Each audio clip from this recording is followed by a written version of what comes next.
listening to the Find Your Voice NYC podcast. Let's jump right in.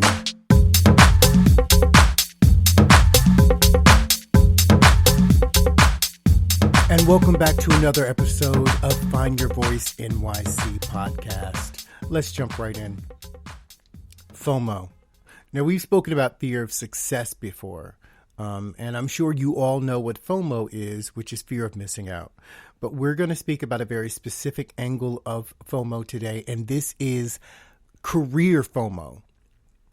Career FOMO. It is a thing, and it is a thing that you may be dealing with, and you don't even know that you're dealing with it. FOMO, as you know, is fear of missing out. It sort of was born out of social media, of seeing the way other people are living their lives and saying to yourself, oh, I want to do that, or I want to be at that event, or look at that function, or I'm over here and I should be over there, right? FOMO.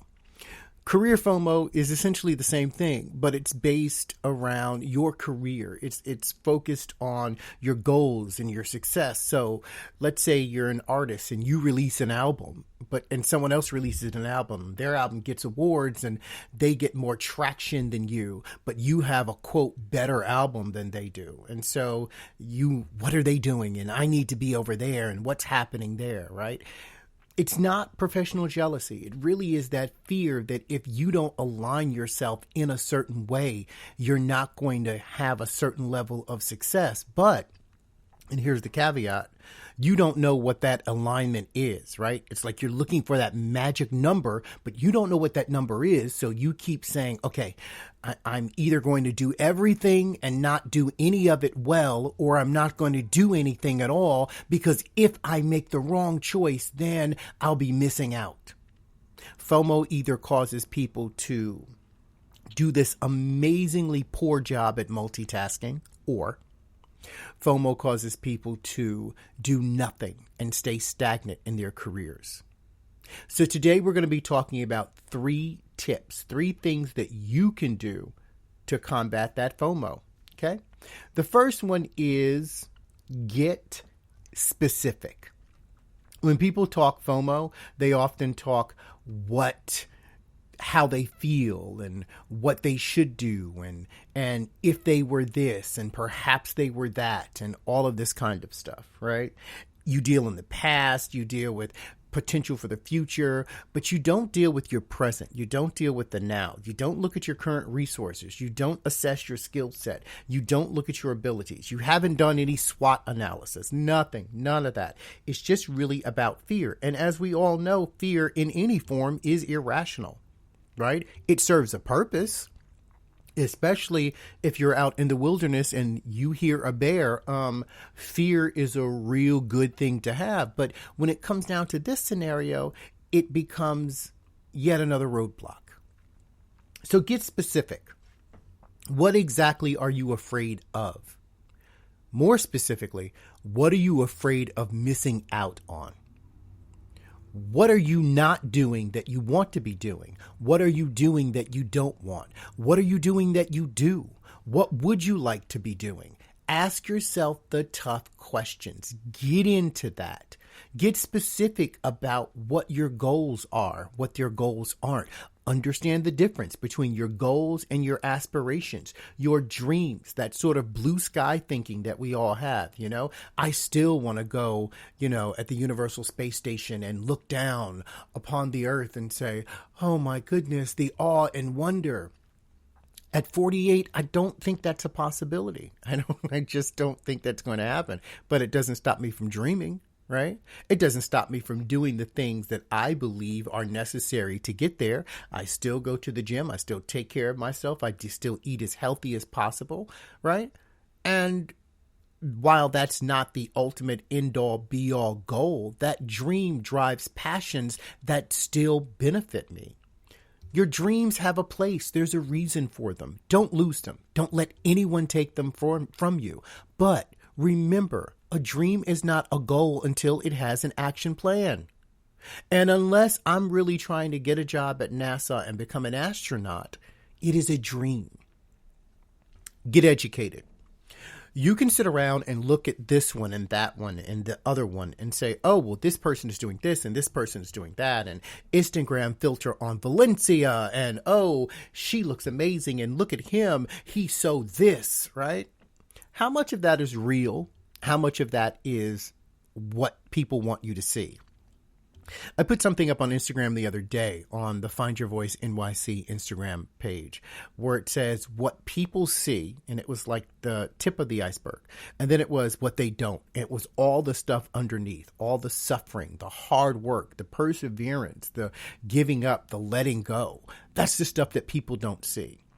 Oftentimes, we need to get educated because we're so focused on the surface, on what we see, the final product, that we miss the process. And if you miss the process, then you're basing those fears on something that isn't even true, right? That final product is the product of much hard work. But if we focus only on that final product, then we're actually missing about 90% of what we need in order to make those decisions, in order to get specific, in order to deal with that fear. And here's the last thing we must do to deal with career FOMO.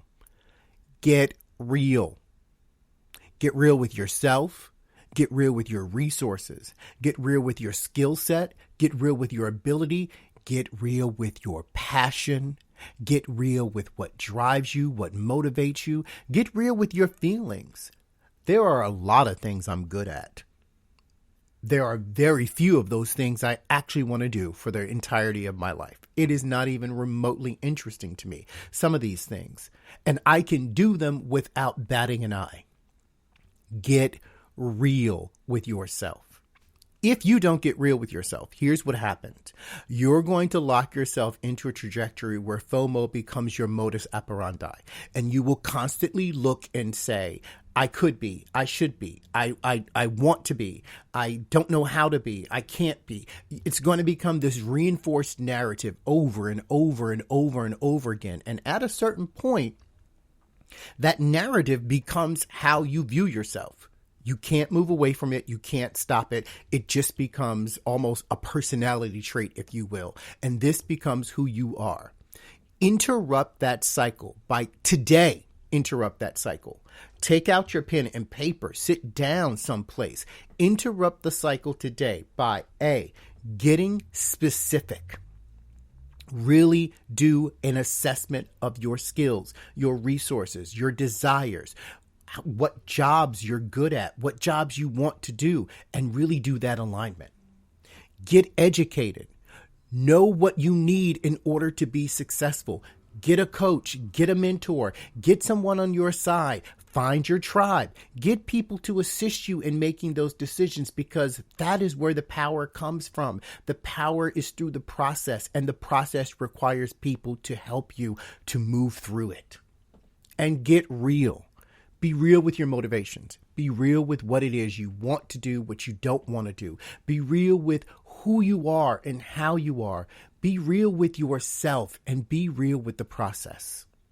Thank you so very much for tuning in today and listening. It's always a pleasure. Remember, if you ever have anything you'd like me to talk about on this podcast, just hit me up at findyourvoicenyc@gmail.com, or you can always hit me up on Twitter at FYVNYC, or Facebook. Yeah, forget about that, right? Facebook. You can find me on Facebook at FYVNYC as well. That's facebook.com/FYVNYC. Again, as always, my good people, let's take some time to really sit down and look at our goals, look at what we want in life, and work on removing the fear that keeps us from achieving it. Thanks for tuning in to the Find Your Voice NYC podcast. Make sure you subscribe so you never miss an episode. If you're interested in my coaching services, feel free to connect with me at findyourvoicenyc.com. That's findyourvoicenyc.com.